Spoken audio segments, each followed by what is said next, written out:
विकसित भारत जी राम जी विधेयक पर चर्चा के समय उपस्थित न रहकर विदेश जाकर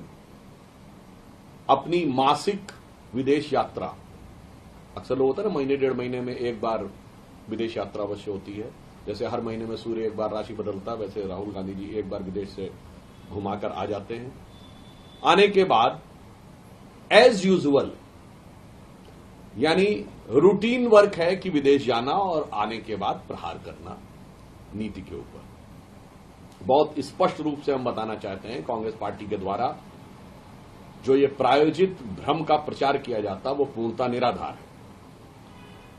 जी राम जी परियोजना में 100 दिन से बढ़ाकर 125 दिन के रोजगार की गारंटी की गई है। जी राम जी योजना में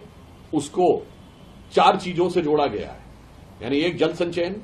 दूसरा इंफ्रास्ट्रक्चर, तीसरा आजीविका की योजनाएं और चौथा है जलवायु परिवर्तन से जुड़ी हुई चीजें। तीसरी काम यह किया गया है कि उसको निर्णय ग्राम पंचायतें ही लेंगी, परंतु पीएम गतिशक्ति जैसे बड़े कार्यक्रमों से जोड़ा गया है ताकि आसपास के गांवों को यह भी पता रहे कि 4 गांव दूर या 10 गांव दूर यहां पर क्या चीज डेवलप हो रही है, ताकि उसके अकॉर्डिंग वो अपना प्लान कर सके। तीसरा बड़ा परिवर्तन यह किया गया है कि उसकी वीकली मॉनिटरिंग होगी, यानी अब यह संभव नहीं है कि अचानक कोई साल भर के बाद कह दे कि हमने इतना किया था, हमारा इतना पेमेंट हो गया। क्योंकि ऐसे कई मामले आए, पश्चिम बंगाल में 19 ऐसे जिले आए जिनमें या तो काम ही नहीं हुए थे जिनका पेमेंट लिया गया, अथवा एक ही काम को बार बार करने का पेमेंट लिया गया। तीसरा, बायोमेट्रिक व्यवस्था की गई, अर्थात जो कार्य करने वाला श्रमिक है सीधे उसी को मिलेगा, उसके नाम पर कोई धोखाधड़ी के द्वारा यह नहीं संभव है कि काम 50 लोग करेंगे और पेमेंट 100 लोगों का मिल जाए। क्योंकि ऐसे करीब 23 राज्यों में ऐसे भी कुछ मामले आए कि काम मशीन के द्वारा करवाया गया और उसके लिए पैसा किसी और नाम पे निकलवाया गया। अर्थात मजदूरों के लिए अधिक बेहतर, तकनीक के अनुरूप, पारदर्शी और ईमानदार व्यवस्था स्थापित करने का काम जो देश के आधारभूत संरचना में अपना उपयोगी योगदान दे सके वह कार्य करने का काम किया है। इसके अतिरिक्त एक और काम किया गया जो 60 दिन के लिए ये राज्यों को अधिकार दिया गया है कि उनके राज्यों के फसली सीजन के अनुसार जब भी उनकी फसल की कटाई या बुआई हो तो उस समय वो इस योजना को रोक सकते हैं, ताकि स्थानीय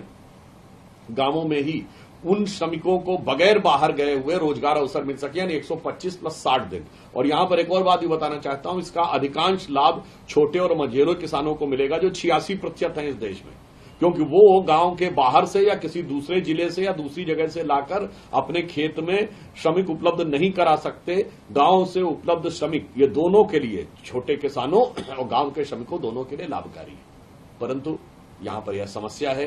कि कांग्रेस पार्टी जिसने मनरेगा को एक भ्रष्टाचार का प्रयोग करने वाली व्यवस्था के रूप में बनाया था, उसे आज विकास, रोजगार और विकसित भारत के नए स्वरूप के रूप में उभरते हुए गांवों के नए स्वरूप की योजना बनाने का काम प्रधानमंत्री श्री नरेंद्र मोदी जी ने किया है। अगर आप ये वीडियो YouTube पर देख रहे हैं तो हमारे चैनल को सब्सक्राइब कर बेल आइकन दबाएं और Facebook पर देख रहे हैं तो हमारे पेज को लाइक करें।